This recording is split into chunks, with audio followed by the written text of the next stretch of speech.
Hi, welcome viewers. Once again, we are back for one more interesting session today on CelebTalk 1.0. And as usual, we always bring you a surprising personality. And guess we have got today a very special guest. Of course, this special guest today is going to be telling us so many important tips and tricks which can perhaps change your life. And after a lot of waiting, we have finally got her in our show. Today, we present Miss Charlotte Stebbing-Mills, who is nothing less than an expert who can really change your life. A magnificent personality who has been a systemic wellness speaker. She has herself got a lot of accolades in an international platform.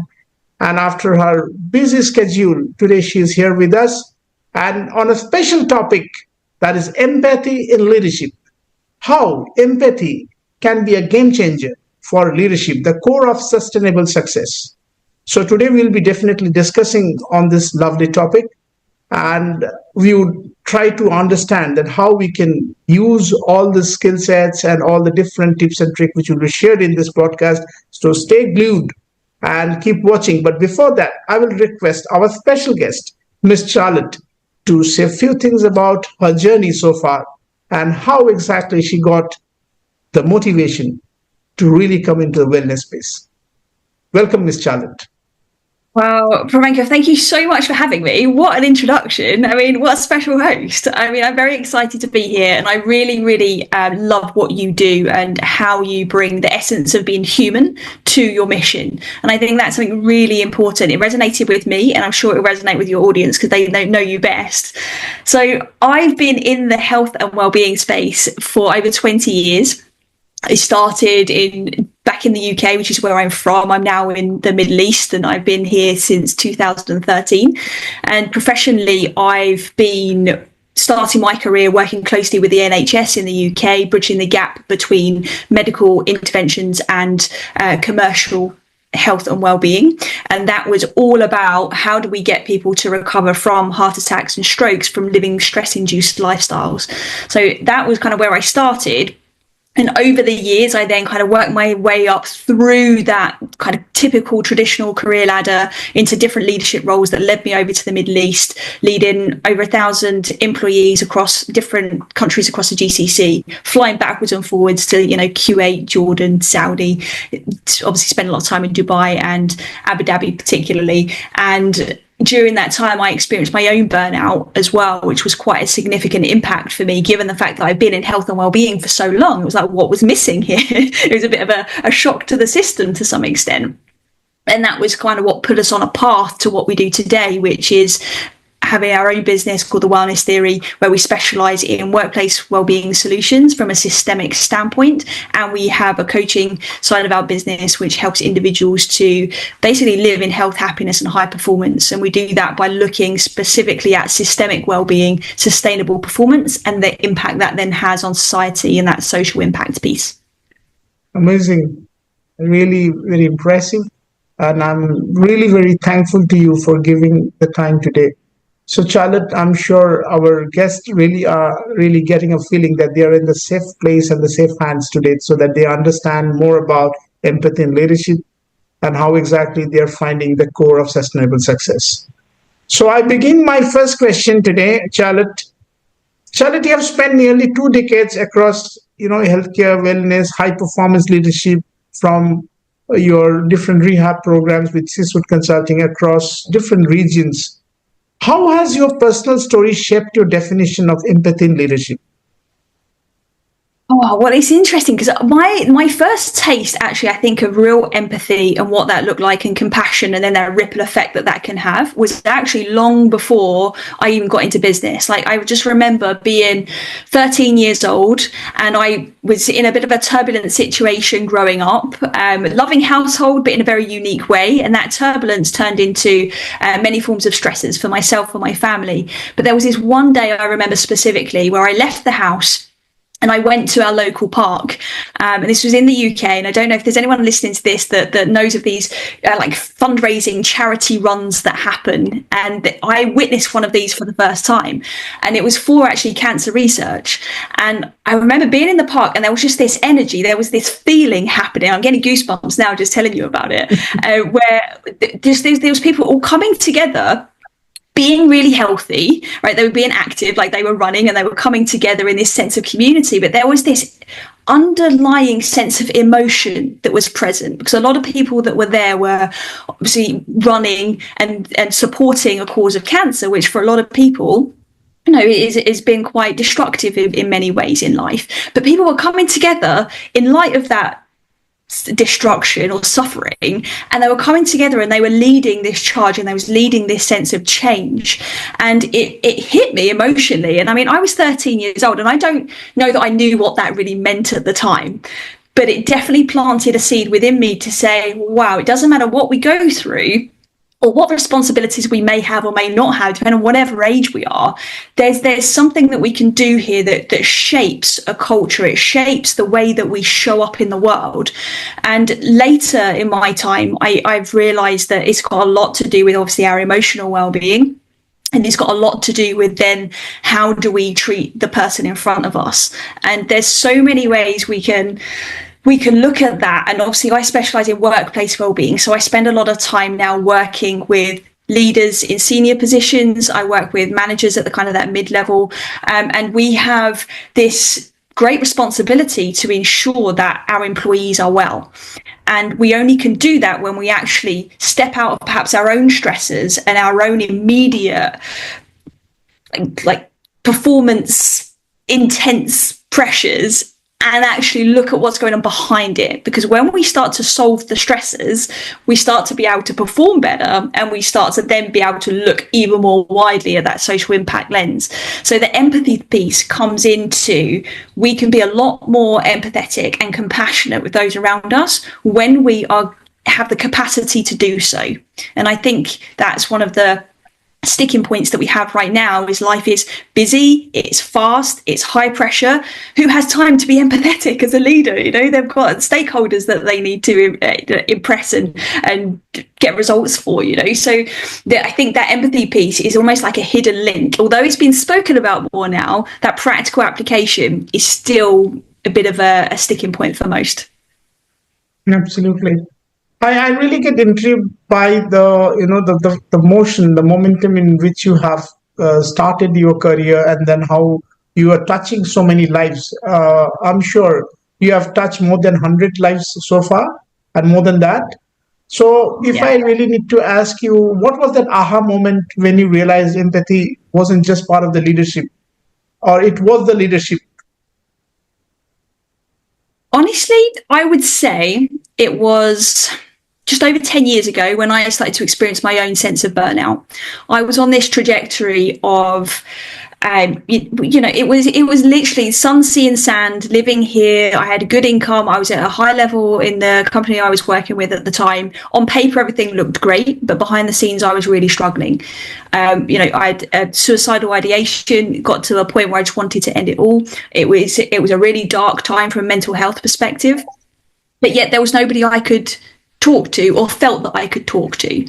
And it was in that moment of recovery for me, that which took a while to get to, that I recognized if I had a safer space to be able to share perhaps what I was going through, or if I felt that there was empathy perhaps within some of the leaders I was working with at the time, maybe they would have picked up on some of my signs and symptoms that I was unaware of, because that's very common, is that people were experiencing those early stages of burnout and they don't actually recognize it.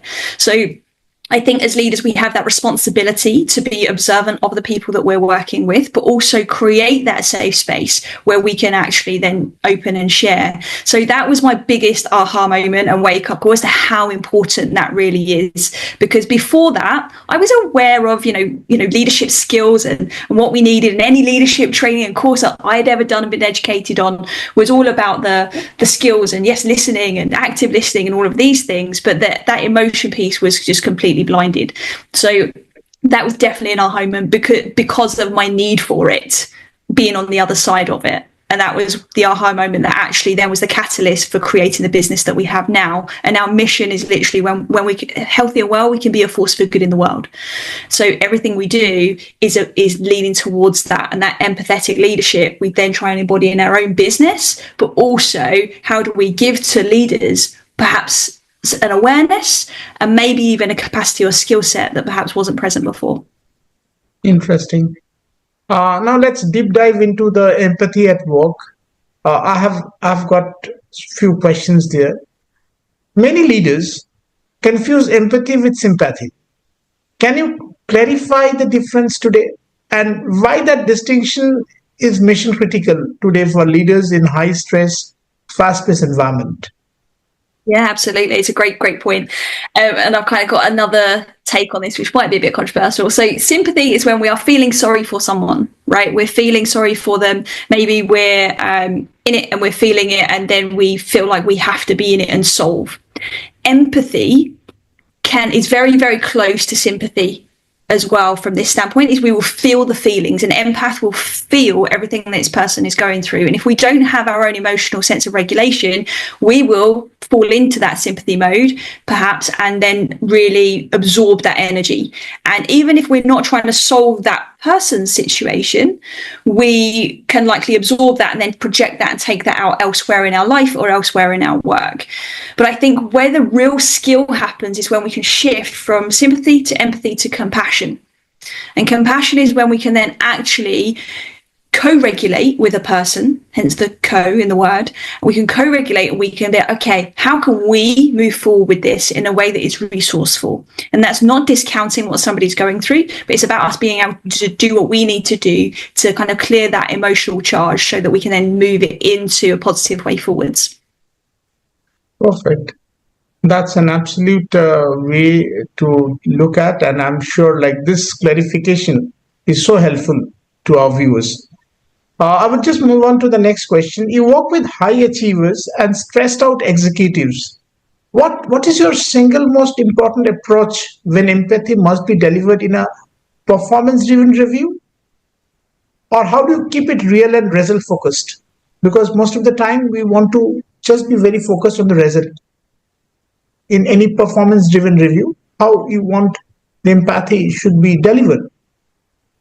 I think first is that we need to pause on the delivery piece, because if we've got a question about how we're going to deliver empathy, it shows that we're not really embodying empathy and our own emotional state. Because if we're connected to our own emotions as leaders, and I don't mean, crying into your pillow, maybe that's the case, but what I really mean is like, how are we communicating with others? Because if I come into this performance review because I'm feeling stressed and I'm under the wire because we need to deliver on these KPIs, then that's, no matter how well intentioned you are, that's going to come across to the person in that performance review. So we have to first be, okay, what state am I in right now? What is my relationship to the stress of this situation, or even to the positives of this situation? And how am I going to channel that into this conversation? So first it starts with the leader actually being like, okay, why is this important? What role is this having? What is the impact of this conversation going to have on the person in front of me?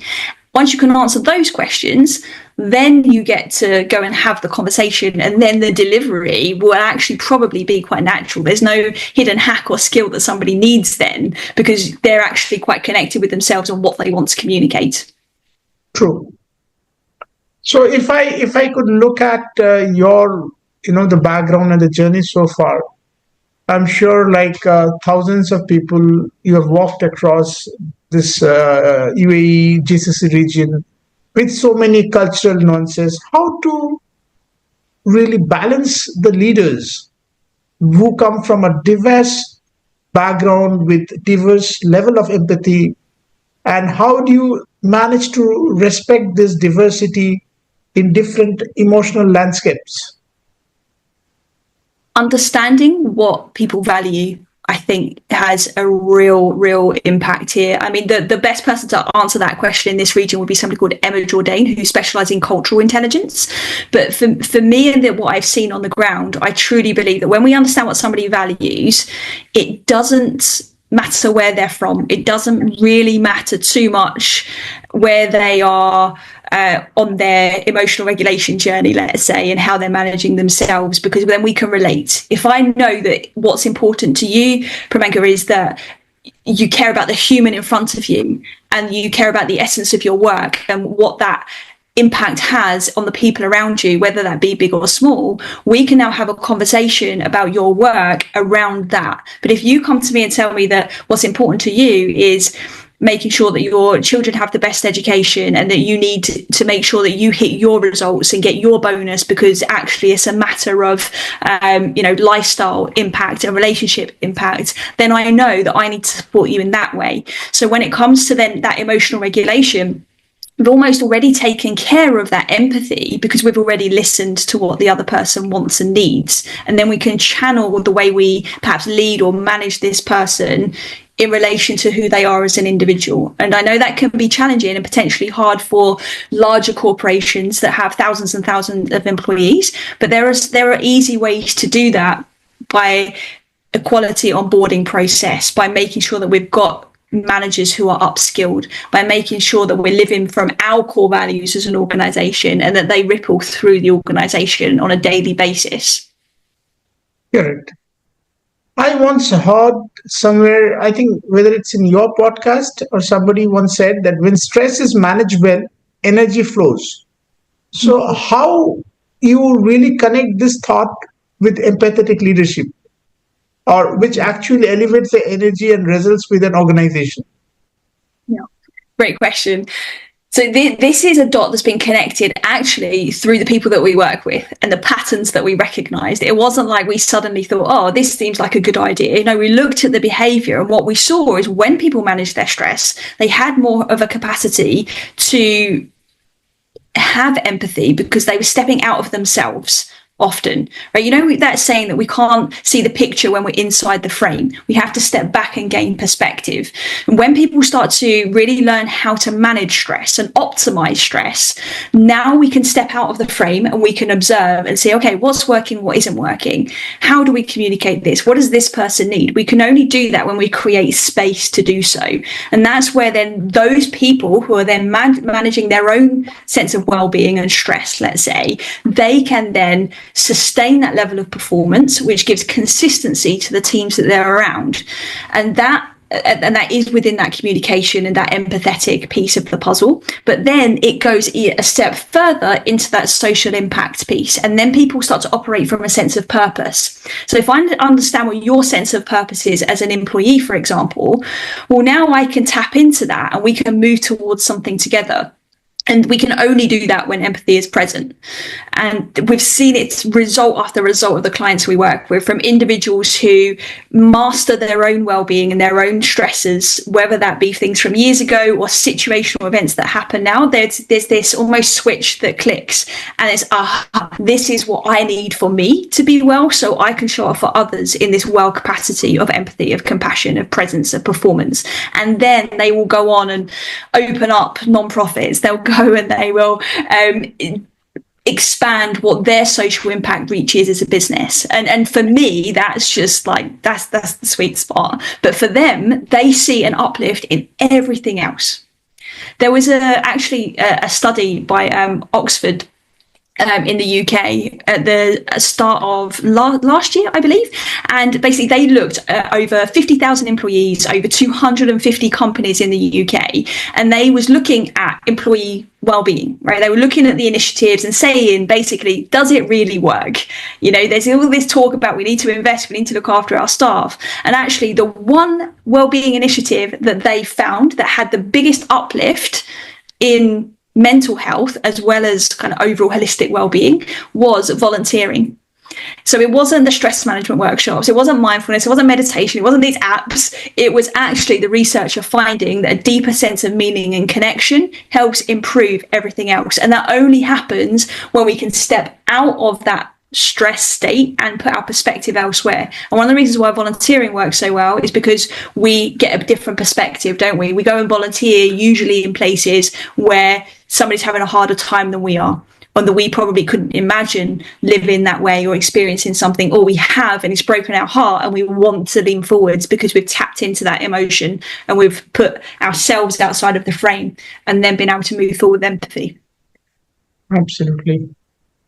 Let's say if burnout had a face, what would it say an unempathetic boss? If burnout had a face, what would it say to its unempathetic boss? Is that the question? Yeah. Well, burnout shows in different ways, so that's a tricky one for me to answer. Because sometimes burnout can be somebody like broken and tired and exhausted, but burnout can also be somebody showing up with the biggest smile on their face and pushing and being the best performer. Oh, so that's a really tricky one. But to somebody that is perhaps experiencing this and they've got an unempathetic leader, that's where you have to take responsibility for yourself and you have to bring that to the conversation. And that might be a really uncomfortable thing to do, particularly if you're in a state of suffering at the time as well. But saying to the unempathetic leader the reality of your situation can be a risk, but it could also crack them open and it can actually help them understand. Because when you genuinely share how you're feeling, an unempathetic leader can be like, oh, wow. And you almost stop them in their tracks. And they're like, maybe I do need to pay attention to you and at least support you. Doesn't mean they're going to be all of the solutions for what you're experiencing, but it means that they get to create that space. If they had to say something to an empathetic leader, it'd just be thank you. I can get it. In fact, sometimes it is really tricky when you are really dealing with such people. And when it comes to showing them the mirror, it's not easy. Sure. Yeah. You are known for talking about ripple effects. What's the ripple effect of empathetic leadership on society at large? And if I just have to say that maybe the bottom line which we can make to the society, what it would be? Is the embodiment of whatever that sense of purpose is for the person that we're talking about, because it is different. I think the bottom line is that when we feel good, we do good. Right? When we feel good, we then be good in all of our actions, no matter what that looks like, and then we can actually activate that within ourselves and with others. And if everybody was doing that, I think the world would look a lot differently. But we've seen over and over and over again within organizations is the ripple effect they have actually stems from fulfilling their own needs first. So that empathetic leadership is almost like, let's take care of us and our business and our team, and then we can look at that wider picture. And I think we see that as well in family households, right? It's like, well, if me and my family are well, okay, well now that that stress response of almost like protection and panic can go, and now we can welcome in this sense of empathy. So when we're leading in a family or when we're leading in a business, that will then have a ripple effect on how other people feel.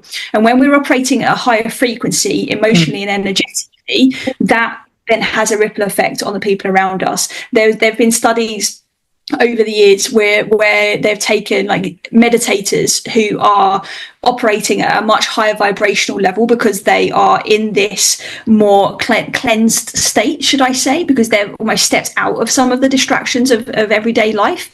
So they are put them into cities where there are high crime and real like intense frequencies happening. But then when we put meditators in this space for maybe a month at a time, crime rates drop.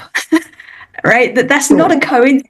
And this has been proven over and over again. So the state in which we show up in then can have a ripple effect all the way through until like your crime levels, but it can have an impact on just a conversation that your child has in the playground, or from what your employee says to another employee at the water cooler, somebody encouraging them to do that brave thing that's going to help them achieve their KPI. There are so many ways it can play out, but the ripple effect is really, for me, the way I see it is that energetic state that we end up finding ourselves in or creating for ourselves and the people around us, and then just watching what happens and observing it, not even pushing it and forcing it and making it happen. You just have to show up and be you at the best possible way you can, and the rest will take care of itself. We don't have to overthink it. Agreed. We hear nowadays a lot about psychological safety. and thanks to the overall awareness which is growing across the globe, how does empathy play a role in making people feel safe, heard, and valued, especially in high pressure roles? When we have somebody who feels safe, they can be themselves, they can show up authentically, and that's when we can show empathy as well. If psychological safety isn't present, I wouldn't be able to show empathy perhaps in the way that I could if I was fully psychologically safe, right? So they almost work hand in hand. We need empathy to be psychologically safe, and we need psychological safety to have empathy in its fullness. So the impact that then has is it allows people the space and the courage to speak up, right? It's okay to make a mistake, right? Because I feel safe enough that even if I said something and it wasn't what the boss was thinking or what the business needed right now, well, at least I've said it and now I understand why. Now I'm learning, and I also feel like I've added some value, even if it wasn't the exact thing. And also, it has a ripple effect through the business. A colleague of mine said recently, the best idea in your business, your $1 million idea, might be in the mind of a receptionist that doesn't ever get to sit and speak to the CEO. But if she doesn't feel psychologically safe to be able to say that idea to her line manager or even to the CEO, then that $1 million idea is there. And she's probably living in this state of, well, I've got all these good ideas, but I'm not being seen, heard, felt, or understood, right? And that then can have an impact on her well-being, but also that's a massive impact on the business just because we haven't unlocked this sense of safety that allows people to show up fully themselves and completely. True. Agreed. Let's have some advices since you are an expert. So I would really love that if you can be very subjective to some questions. Let's imagine a high-performing executive who incites, who has seen maybe the empathy is slowing things down. And what would you tell them on the record and off the record? Off the record, I'd be questioning why, what's going on with you personally, and how connected are they to what is important to them and what's going in their life that could be creating some sense of imbalance. I don't mean imbalance from the work-life balance, as in imbalance within them based on what they value and their own well-being. And then on the record, from a business perspective, I would be suggesting they go back to their mission, go back to their purpose, and then their core values and how they are being filtered in through the business. And in 9 times out of 10, based on experience, there's then an upskill that's needed for the team around them. If it is that one practical empathy building habit you have to suggest any leader, which one can adapt this week without needing a workshop or going to a consultant? Ask, how are you?